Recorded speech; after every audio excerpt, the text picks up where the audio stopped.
more fast, cheap, and reliable Madden 22 coins, make sure you guys go check out my sponsor, Red Zone Coins. Use code VENM at checkout for 10% off.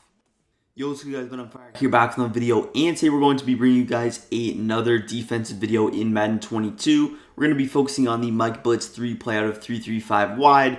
This is almost going to be like an entire 3-3-5 wide scheme. We are going over just this one play, but we are going to show two different ways to blitz out of it, as well as good coverage defense as well. So nickel 3-3-5 wide has changed a bit since Madden 21, as you might imagine. There's a couple of meta switches, a couple of things that work better in the game that work differently than Madden 21, of course. So the first thing that I like to do out of my 3-3-5 wide a lot last year was the simple audible from 3-3-5 to 3-3-5 wide.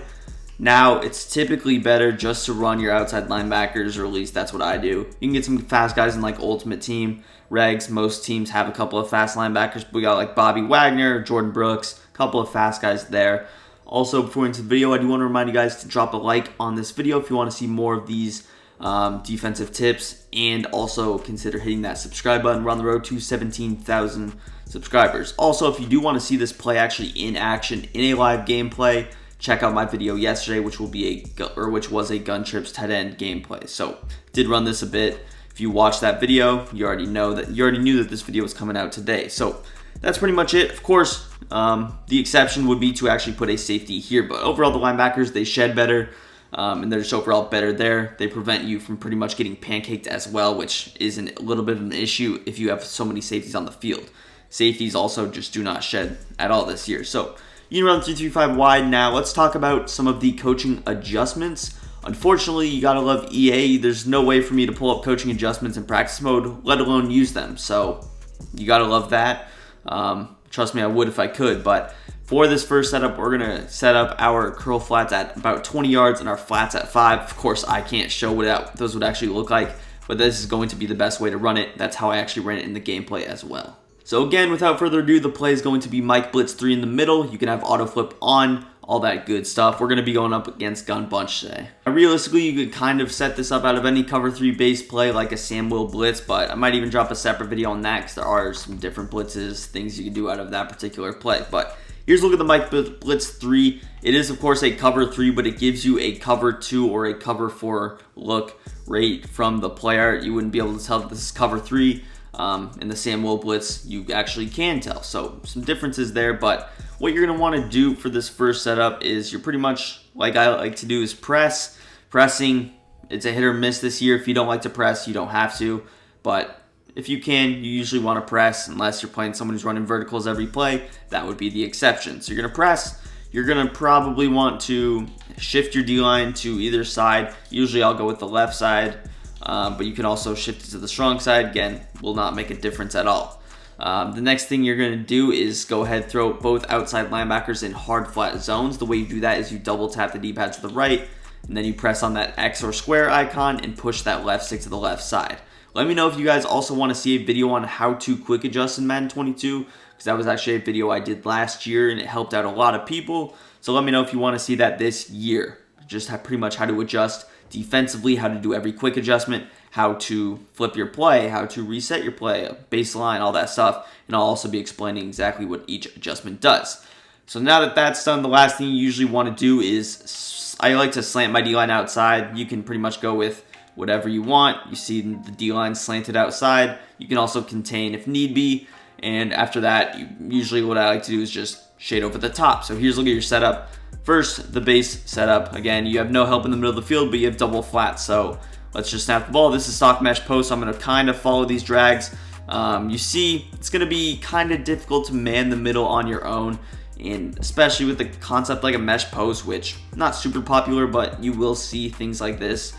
It is difficult to do that on your own. So this, of course, the first way to run it. So I'll show that again. You're going to simply shift your D-line to that left side. You can press, put X in a hard flat, put A in a hard flat, and then just shade over the top and slant outside. Now, something else you can do if you wanted to was pinch your linebackers. That doesn't really make any difference, but we will be talking about that in one of our blitz setups later. But again, here's a look at your setup. Pretty basic stuff. It's not that big of a deal. I will show you guys a way to get an extra vertical hook out there, or how to rather defend that a little bit better. So, or defend the middle of the field a little bit better without just your user. But you see something like verticals, and this setup's not my favorite. I'm more of a blitzer out of this particular play this year, but if you want to go coverage, because you don't want to blitz every play, of course, you could definitely do it. So here's a look at verticals, and you see it was actually defended relatively well. If you guys don't know, certain zones like curl flats or hard flats do tend to play a little bit further inside. So if we just check out the replay, you will see that even Logan Thomas's wheel route, this should beat this coverage on paper, but you see how the curl flat doesn't get out immediately. It gets out enough to where if he throws this, it's just probably close to an interception, but you see, and this is, of course, I'm not sure, maybe I wasn't shaded over the top. This could be a seam flat. I believe I was, but if not, the seam flat will defend it better. But even without it, Bobby Wagner, he's in a hard flat zone, and this is without coaching adjustments. He would probably play a little bit shallower, but you see he still actually bumps that slot receiver, and then the tight end's pretty unthrowable from this standpoint, which is also a benefit of pressing your defense. So I'll just show that one more time, then we'll hop into another way to do it. Again, press, shade over the top, shift, slant outside. Your user's on a blitz, so that is good. Maybe the reason that Wagner's playing a little bit further out, I didn't think of this, is because he's on a cloud flat, which usually you want hard flats, but if you have your flats set on coach adjustments, won't really matter anyway. So we'll snap the ball. You see again, mesh post. Depending on how that post is actually ran, it'll vary. Of course, if he gets bumped, he runs a little bit deeper, takes a little bit longer, then you can get back. But if it's all quick, it's difficult to defend both that backside drag by the solo side receiver and that post from the bunch side. But let's talk about it. Let's show a different way to do this. So there's a couple of different ways to put a vertical hook on your field. Now, if I was going to double flat, I usually want to make sure that I'm going to double flat this side. So I'm always going to have our guy Bobby Wagner on this hard flat. Here's a look. You always want to have at least this. Now with your vertical hook, you can do a couple of different things. The first thing being, I can just throw this guy on the backside, in a vertical hook, leave my 3-man rush the exact same way. I could also leave this guy on his 3-rec hook, which certainly an option. I could blitz this guy, or I could just throw like Carlos Dunlap in the vertical hook. I could blitz Jordan Brooks off the weak side, and this would be an option as well. It really depends on which side you want to use her, how athletic your linebackers are in comparison to your defensive end. So I'll just show this once because we do got to get into the blitzes. We don't have a lot of time, but you see how the vertical hook can certainly help you and kind of shift your focus to the deeper parts of the field, which is really what is important. But let's hop into the blitz. Now there's 2 different blitz setups, as you might have known if you watched my video yesterday. And I do prefer one over the other for sure. It's just a simple, easier setup, a little bit more reliable, and it's just better on paper, better in the game if you ask me personally. So this setup is going to be similar. You're going to press, but you're going to do a couple of different things here. So what you want to do first is you're going to spread your defensive line instead of shifting them. So you're going to spread your D-line deep out of the left stick up, just like this. The next thing you're going to do is slant your defensive line outside, which was something we didn't have to do. So slant your D-line outside, and the last thing you're going to do is quarterback contain. The way you do that is double press R1 or RB. So here is a look at the setup. Pretty simple stuff. Now for this particular setup, usually what you want to do is I'm going to change my curl flats. Now, probably go around 10 or 15 yards. If you want to be more risky, go 10. If you want to be more conservative, go 15. But if you play 10-yard curl flats, even then the flats can still get open. So if you're at 15, those flats can pick up easily like 15 yards themselves. So I will usually rock around with 10. Now again, this blitz won't work if they're blocking the running back. It's as simple as that. It's a 5-man blitz. Now with your user, usually you want to stand in either of these gaps. Doesn't matter, over the right guard or the left guard. Usually if you're to the bunch side, you want this rusher on the right side to get free, Jordan Brooks. Because the guy on the left, Bobby Wagner, you could get hit by the tight end. Bunch is a difficult formation. I could, of course, show it against trips, but bunch is more popular, so that's what we're going to do. So you're pretty much going to stand in this gap. When the ball is snapped, you kind of want to hold on that left trigger like this. As long as you occupy him a little bit, you get that free rusher home, and that is overall how you do it. Again, my zone drops are not set in practice mode because I can't do it, but normally they'd be around 10 yards, and you see how even just like a basic cloud flat can defend simple things pretty well. Now, that wasn't even a perfect run, and you can engage with the offensive line if you have to. You see with my user, I kind of touch him up, which is perfectly fine. Now, little bit of trouble on this right side. You see we kind of got bumped. Usually not what you want to do, but the blitz still comes through, and this is by far the most reliable way to run it. What I was talking about with the left side, Bobby Wagner, you see how he just gets bumped by the slot receiver. So if he's your free rusher, you're not really looking good, and you're adding at least another second onto your time. So again, the setup, press, spread your D-line, slant outside, and quarterback contain. Here's a look at your setup once again. I can just stand here as a blitzer. If you want a little bit of a reliable result, you can go ahead and just straight up run into the offensive line, kind of like that. And there you see kind of the alternate option to getting that guy off the edge, which is the defensive lineman. So this is why you want guys like Brian Burns, anyone who's fast, that Kwity Paye card. You can get his team affinity or even his core gold. I have his core gold, but you see this is the alternate option. The right tackle will take the quarterback contain. But again, the timing's not really going to be that drastic of a difference. You see, we still get the pressure in pretty quick timing. And without anyone really using gunslinger, I know people use set feet lead, which can help you, but the release time is not as fast as it could be. So you should be able to get pressure. And I do think blitzing is the best way to play defense, at least right now, until, you know, we find some meta stuff or they patch the game. We don't really know what's going to happen. So I'll show this one more time, then we'll hop into the alternative way to run the blitz.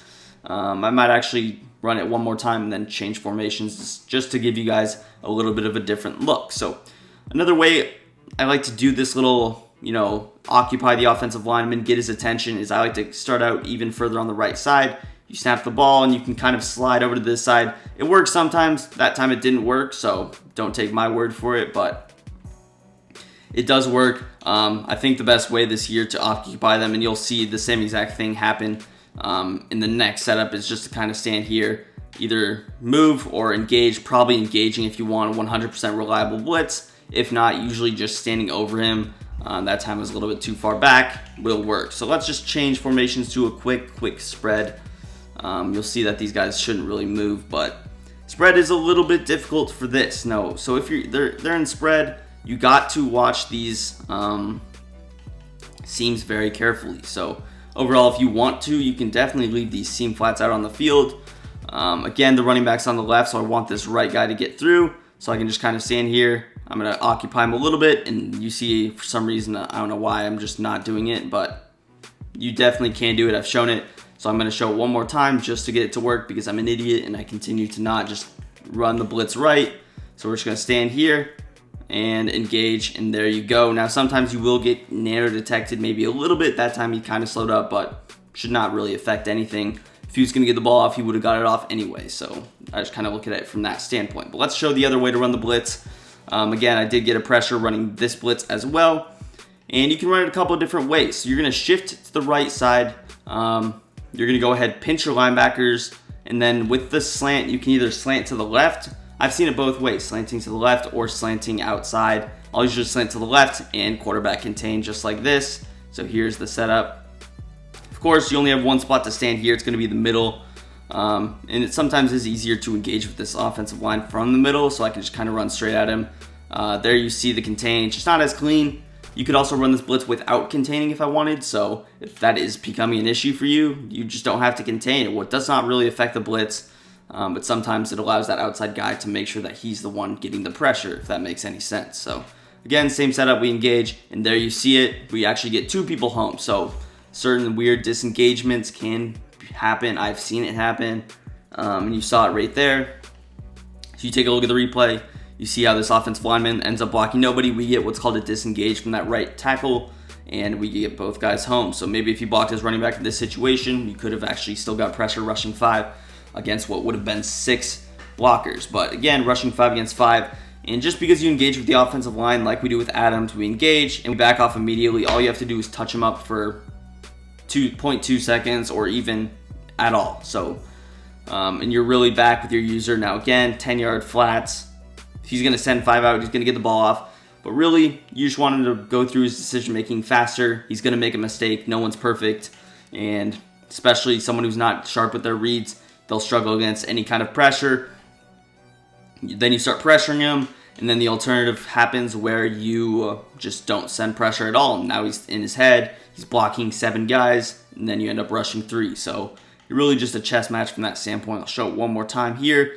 That time you saw I didn't have to touch the line at all, and you saw the pressure still come through fast. And again, I believe if I'm running this style of blitz where I spread my D-line, I don't think I have to contain either, but again, it's just something that helps a little bit. That time you actually see we rush 5, I engage, and we actually get 2 people home. That could have been just because of how the routes developed. Let's take a look at Wagner. Could have had to potentially do with this bump, but really it happens because Dunlap forces an immediate double team. So sometimes just weird animations like that can happen. So again, there you see the blitz working, getting 2 people home. So overall, it's gonna do for the video. If you guys enjoyed, want more videos like this, drop that like button, subscribe to the channel. Go ahead, buy some coins down below, support your boy. Follow me on all my links down below, Instagram, Twitter, TikTok, everything is down there. So go ahead, check that out. But that's pretty much gonna do it for me, and peace. I'm out of here.